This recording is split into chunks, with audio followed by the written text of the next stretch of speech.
दो किसान की कहानी। दोस्तों, आज हम आपको दो किसानों की कहानी बताते हैं जिनमें एक किसान को हमेशा परमात्मा से कुछ न कुछ शिकायत रहती थी, जबकि दूसरा किसान भगवान को हर बात के लिए धन्यवाद देता था।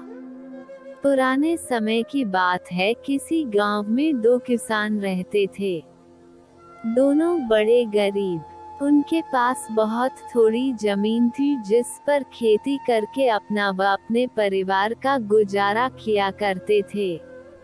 समय गुजरा और उन दोनों की मृत्यु एक साथ ही हुई। दोनों को यमराज के पास ले जाया गया। यमराज ने पूछा, बताओ कि तुम्हारे इस जीवन में क्या कमी थी और तुम्हें क्या बनाकर पुनः इस संसार में भेजा जाए।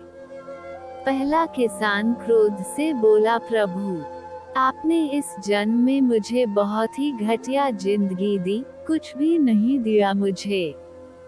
पूरा जीवन मैंने खेतों में बैल की भांति काम किया, जो थोड़ा बहुत कमाया भी वो पेट भरने में ही खर्च हो गया। ना तो मैंने और न ही मेरे परिवार ने अच्छे वस्त्र पहने और न ही अच्छा खाना खाया। यह सुनकर यमराज कुछ समय मौन रहे, फिर पुनः बोले, तो अब तुम क्या चाहते हो। इस पर किसान बोला, कुछ ऐसा कीजिए कि मेरे चारों ओर से पैसे ही पैसे बरसे, परंतु मुझे किसी को कुछ ना देना पड़े। प्रभु बोले, तथास्तु। यमराज ने दूसरे किसान से पूछा, तुम्हारी क्या इच्छा है? क्या तुम्हें भी मुझसे शिकायत है? किसान बोला, नहीं प्रभु, मुझे आपसे कोई शिकायत नहीं है, आपसे मैं क्या मांगूं? आपने मुझे सब कुछ दिया, दो हाथ पैर, खेती करके अन्न उगाने के लिए जमीन, भूख लगने पर भोजन, तन ढकने को पर्याप्त मात्रा में वस्त्र। सिर्फ एक कमी लगी मुझे अपने जीवन में कि सीमित मात्रा में अन्न धन होने के कारण मैं अपने द्वार पर आए भूखे व जरूरतमंद लोगों की सहायता नहीं कर सका। कुछ ऐसा कीजिए कि अब जो जन्म मिले तो यदि कोई भूखा व्यक्ति मेरे घर आए, मैं उसकी खूब मन से सेवा सहायता कर सकूं।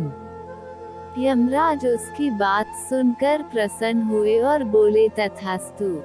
दोनों किसानों को पुनः उसी गांव में जन्म मिला। समय बीता, दोनों बड़े हुए। पहला किसान, जिसने अपने चारों ओर धन की और किसी को कुछ ना देने की कामना की थी, वो उस गांव का सबसे बड़ा भिखारी बना। हर कोई उसकी झोली में धन डालता, किंतु उसे किसी को कुछ भी न देना पड़ता। दूसरा किसान उस गांव का बड़ा धनी एवं धर्मात्मा व्यक्ति बना। कोई भी उसके द्वारा से खाली ना जाता, वह सबकी तन मन धन से सहायता किया करता। मित्रों, ईश्वर ने हमें जो दिया है उसी में संतुष्ट रहना आवश्यक है। अक्सर देखत हैं कि हमें हमेशा भगवान से शिकायत रहती है कि हमें यह नहीं दिया वह नहीं दिया। अगर हम थोड़ा रुककर यह सोचें कि उस दयालु परमात्मा ने हमें कितना कुछ दिया है, तो हम सिर्फ उसका धन्यवाद ही देंगे। दूसरों की उन्नति को देखकर डहकी होने के कारण हम उन संसाधनों का भी ठीक प्रकार से आनंद नहीं उठा पाते जो हमारे पास हैं। दृष्टिकोण के दो पहलू होते हैं, सकारात्मक एवं नकारात्मक। अब यह हमारी सोच पर निर्भर करता है कि हम चीजों को किस रूप में देखते हैं। हमें चाहिए कि अच्छा जीवन जीने के लिए अपनी सोच अच्छी बनाएं, कमियां ना निकालें, बल्कि जो कुछ भी हमारे पास है उसका आनंद लें और दूसरों के प्रति सेवा भाव रखें।